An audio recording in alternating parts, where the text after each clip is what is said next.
दान देने के लिए धन नहीं है, कोई बात नहीं। हवन यज्ञ करने के लिए धन नहीं है, कोई बात नहीं। भंडारा करने के लिए धन नहीं है, कोई बात नहीं। किसी भूखे को खाना खिलाने के लिए धन नहीं है, कोई बात नहीं।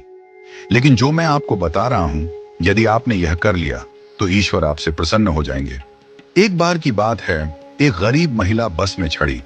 उसके कपड़े पुराने और फटे हुए थे, बाल बिखरे हुए थे और शरीर से वह कमजोर लग रही थी। जैसे ही उसे बस में सीट मिली, वह चुपचाप जाकर बैठ गई। कुछ ही देर में अगले स्टॉप पर एक वृद्ध महिला बस में चढ़ी। उस गरीब महिला ने बिना देर की अपनी सीट उस वृद्ध महिला को दे दी और खुद खड़ी हो गई। जब वृद्ध महिला अपने स्टॉप पर उतरी तो वह वापस अपनी सीट पर बैठ गई। थोड़ी देर बाद एक छोटी बच्ची बस में चढ़ी। बच्ची को खड़ा देख उस महिला ने फिर से अपनी सीट दे दी और खुद खड़ी हो गई। बच्ची का स्टॉप आने पर वह वापस अपनी सीट पर बैठ गई। इसके बाद एक गर्भवती महिला आई। इस बार भी गरीब महिला ने बिना सोचे समझे अपनी सीट दे दी और खड़ी रही। गर्भवती महिला के उतरने पर वह फिर से अपनी सीट पर बैठ गई। थोड़ी देर बाद एक सामान्य महिला बस में चढ़ी। वह न वृद्ध थी, न बच्ची, न गर्भवती, पूरी तरह स्वस्थ लग रही थी।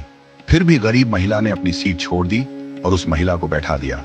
यह सब देखकर बस में बैठी एक अन्य महिला, जो एक अध्यापिका थी, बहुत आश्चर्यचकित हुई। उसने सोचा, वृद्ध महिला, बच्ची और गर्भवती महिला के लिए सीट छोड़ना समझ में आता है, लेकिन एक सामान्य महिला के लिए बार बार सीट छोड़ने का क्या कारण हो सकता है?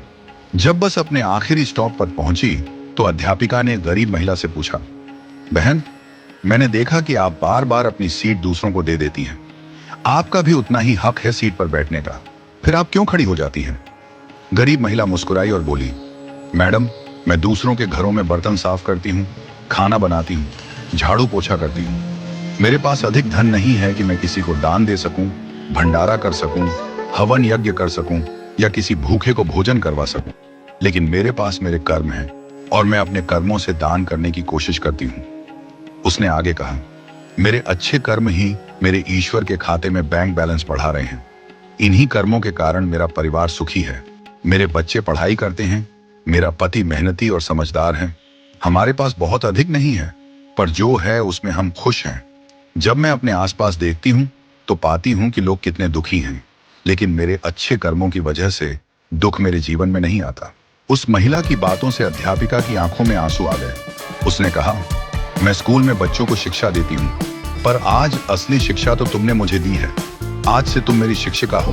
तुम्हारा बहुत बहुत धन्यवाद। इस कहानी से हमें यह सीख मिलती है कि सेवा के लिए धन की आवश्यकता नहीं होती। हम अपने छोटे छोटे कर्मों से भी दूसरों की मदद कर सकते हैं। किसी बुजुर्ग को सड़क पार करवा देना, किसी जरूरतमंद की सहायता कर देना, किसी को प्रेम से मुस्कुरा देना, ये सब कर्मदान है। जब हम दूसरों के जीवन में खुशी लाते हैं तो वह खुशी हमारे जीवन में भी लौट कर आती है। हमारे दादाजी कहते थे, अपने अच्छे वक्त में बुरे वक्त की तैयारी करो और बुरे वक्त में अच्छे वक्त की। जब अच्छा समय हो तो लोगों की इतनी मदद करो कि बुरा समय कभी आए ही ना।